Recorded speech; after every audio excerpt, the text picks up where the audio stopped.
अस्सलाम वालेकुम। मैं आपको बताने जा रहा हूँ हज़रत हारून अलैहिस्सलाम का किस्सा। अगर आपने मेरे चैनल को लाइक नहीं किया है, सब्सक्राइब नहीं किया तो लाइक करें, सब्सक्राइब करें और बेल आइकन को दबाएं ताकि मेरी हर आने वाली वीडियो आप तक पहुँच सके।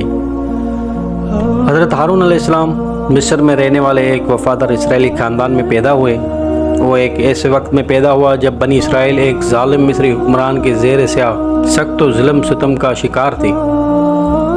वो बड़े पैमाने पर हज़रत मूसा अलैहिस्सलाम के बड़े भाई के तौर पर पहचाने जाते हैं। फ़िरौन का मंजरा, फ़िरौन का नज़ारा बताने जा रहा हूँ। मिस्र का फ़िरौन बनी इसराइल के हाथों मगलूब होने के ख्वाब से घबरा गया। उसने जवाब में देखा कि यरूशलेम से भड़कती हुई आग भड़क रही है, मिस्रियों और कुप्तियों के घरों को जलाकर बनी इसराइल को अछूत छोड़ देगी। परेशान होकर उसने अपने पादरियों, वज़ीरों, जादूगरों को बुलाया और खौफनाक मंजर बयान किया। जमात ने अंदाज़ा लगाया कि बनी इसराइल में एक लड़का पैदा होगा जो मिस्रियों की तबाही का बास बनेगा। उस तरह मिस्री फ़ौज को हुक्म दिया गया कि वो बनी इसराइल से पैदा होने वाले तमाम लड़कों को कत्ल कर दें। मिस्रियों ने फ़िरौन की परस्तिश की और उसके तमाम मुतालबात बगैर किसी सवाल के पूरे किए। वो उन देवताओं की परस्तिश करते थे जिनकी फ़िरौन ने तौसीक की थी, पैदाइश की थी। उसकी ताकत से खौफजदा होकर किसी ने उसके खिलाफ जाने की जुर्रत नहीं की, क्योंकि उसका मुतालबा सिर्फ मौत है और उस तरह वो शर्क पर यकीन नहीं रखते। लेकिन उन्होंने बगैर किसी एहतजाज के अपने बादशाह के रास्ते पर चल दिए। तमाम मर्द बच्चों की पैदाइश और उनके ख़ानदानों से कत्ल किए जाने के बाद फ़िरौन को एक नई परेशानी का सामना करना पड़ा। उसके हकीमों ने खबरदार किया, बनी इसराइल के बूढ़े मर जाते हैं और जवान ज़िबह किए जाते हैं, ये उनके फना का बास बनेगा। इसके नतीजे में फ़िरौन उन लोगों को अफरादी क़ुव्वत से महरूम हो जाएगा जो उसके लिए काम करते हैं। फ़िरौन और पादरियों ने मिलकर एक पॉलिसी तजवीज़ की कि मर्दों को एक साल में ज़िबह किया जाएगा, लेकिन साल बाद ज़िंदा रहने के लिए बचाया जाएगा। उसे माशी और समाजी तौर पर काबिल अमल हल के तौर पर देखते हुए फ़िरौन ने इस इक़दाम को मंजूरी दी और उसे नाफिज किया। जिस साल लड़कों को बचाया गया, हारून अलैहिस्सलाम पैदा हुआ, जबकि उसका छोटा भाई मूसा अलैहिस्सलाम पैदा हुआ जिस साल लड़के मारे जा रहे थे। हज़रत हारून अलैहिस्सलाम का किस्सा उनके छोटे भाई हज़रत मूसा अलैहिस्सलाम के साथ मिलता है। हारून अलैहिस्सलाम की नबूवत, शायद हारून अलैहिस्सलाम की नबूवत का किस्सा उनके भाई से कम मालूम हो।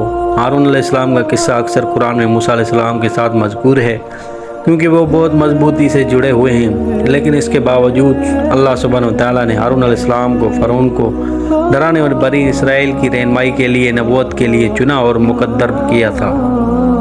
कई साल तेज़ी से आगे बढ़ते हुए अल्लाह सुब्हानहू व तआला ने मूसा अलैहिस्सलाम को हुक्म दिया कि वो फ़िरौन और उसके सरदारों से मुलाकात करें और बनी इसराइल की लियाई के लिए सिफारिश करें।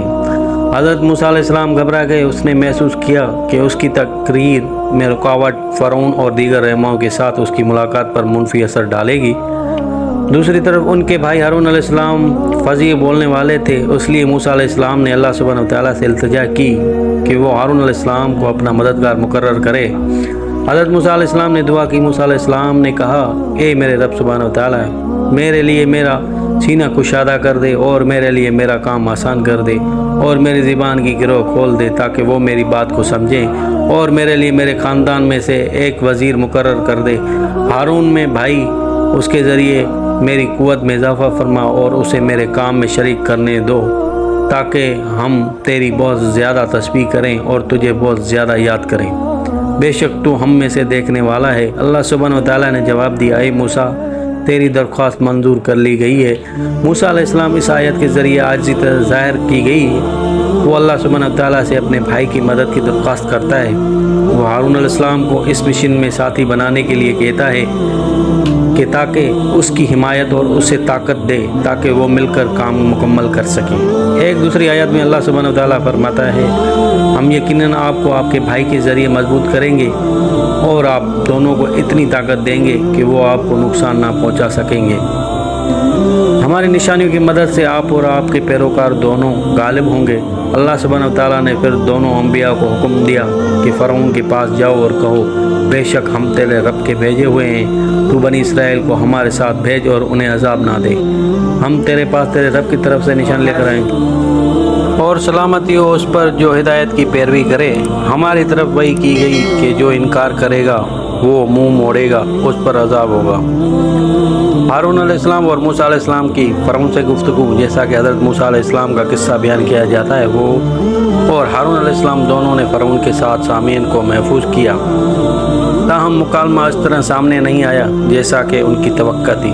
اس کے بعد فرعون نے موسیٰ علیہ السلام اور کئی نامور جادوگر کے درمیان مقابلہ کرایا تاکہ اسے بدنام اور شرمندہ کیا جا سکے۔ اس کے باوجود موسیٰ علیہ السلام فتح یاب ہو گئے۔ ذلیل و خوار ہو کر فرعون نے بنی اسرائیل پر وحشیانہ ظلم ڈھایا۔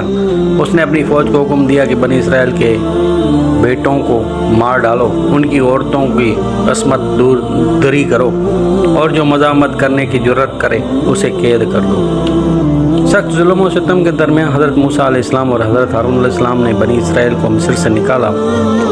جب بنی اسرائیل نے اپنے آپ کو ایک طرف فرعون اور اس کی فوج اور دوسری طرف بحیرہ احمر کے درمیان پھنسا ہوا پایا تو اللہ سبحانہ تعالیٰ سے سمندر کو الگ کر دیا اور انہیں محفوظ طریقے سے عبور کرنے کی اجازت دی۔ تاہم جب فرعون اور اس کی فوج نے تعاقب کرنے کی کوشش کی تو وہ سمندر کے پانیوں میں ڈوب گئے۔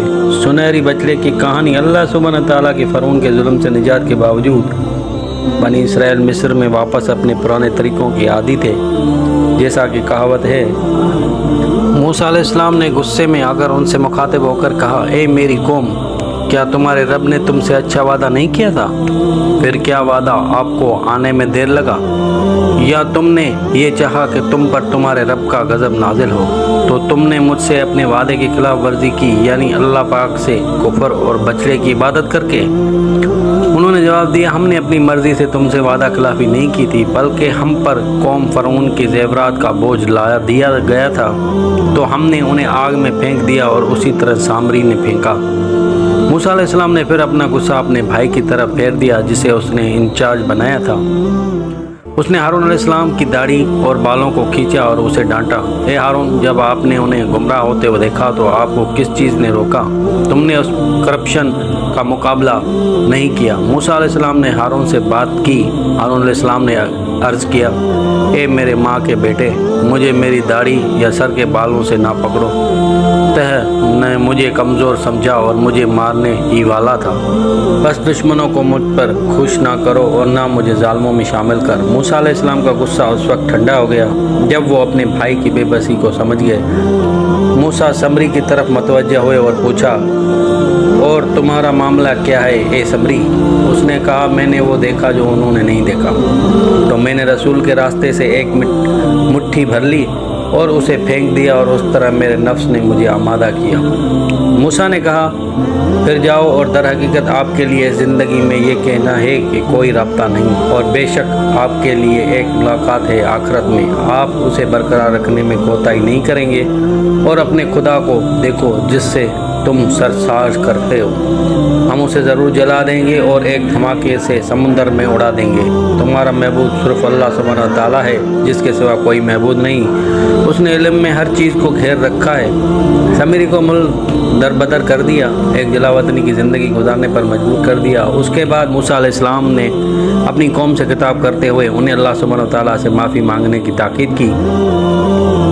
موسیٰ علیہ السلام نے بنی اسرائیل میں سے 70 بزرگوں کو کوہ سینار کا سفر کرنے کے لیے چنا، جہاں آپ نے انہیں حکم دیا کہ وہ اپنی شدید نافرمانی کے لیے اللہ سبحانہ تعالیٰ سے معافی مانگیں۔ مرد مغرور اور کافر تھے۔ اے موسیٰ، ہم آپ پر اس وقت تک یقین نہیں کریں گے جب تک کہ ہم اللہ سبحانہ تعالیٰ کو صاف نہ دیکھ لیں۔ اور اللہ نے سخت عذاب بھیجا ہے، آسمان پر بجلی کے شعلے نمودار ہوئے، جبکہ زمین میں زلزلے کے جھٹکوں سے کانپ اٹھی، مرد گر پڑے، کافروں کی طرح اپنی جانیں گنوائیں۔ پھر بھی حضرت موسیٰ علیہ السلام نے اللہ سبحانہ تعالیٰ سے دعا کی کہ ان کی مغفرت ہو جائے، اور اللہ سبحانہ تعالیٰ ان کے لیے سب سے زیادہ رحم کرنے والا، اور تمہیں تمہاری موت کے بعد زندہ کیا کہ شاید تم شکر گزار بنو۔ اللہ سبحانہ تعالیٰ نے پھر اعلان فرمایا، اور موسیٰ نے اپنی قوم میں سے 70 آدمیوں کو ہماری تقریر کے لیے چن لیا۔ پھر جب ان کو زلزلہ نے آ پکڑا، کہا، اے میرے رب، اگر تو چاہتا تو ان کو پہلے ہی ہلاک کر سکتا تھا، اور مجھے بھی کیا تو ہمیں ہلاک کر دے گا؟ ہم میں سے بیوقوفوں نے یہ کیا ہے کہ تو جس کو چاہتا ہے گمراہ کر دیتا ہے، اور تو ہمیں بخش دے اور ہم پر رحم فرما۔ اور تو سب سے بہترین بخشنے والا ہے، اور ہمارے لیے دنیا میں بھلائی کا فیصلہ کر دے اور آخرت میں بھی ہم تیری طرف پلٹ گئے ہیں۔ اللہ سبحانہ و تعالیٰ نے فرمایا، میرا عذاب میں جس کو چاہتا ہوں اس میں مبتلا کرتا ہوں، لیکن میری رحمت ہر چیز کو گھیرے ہوئے ہے۔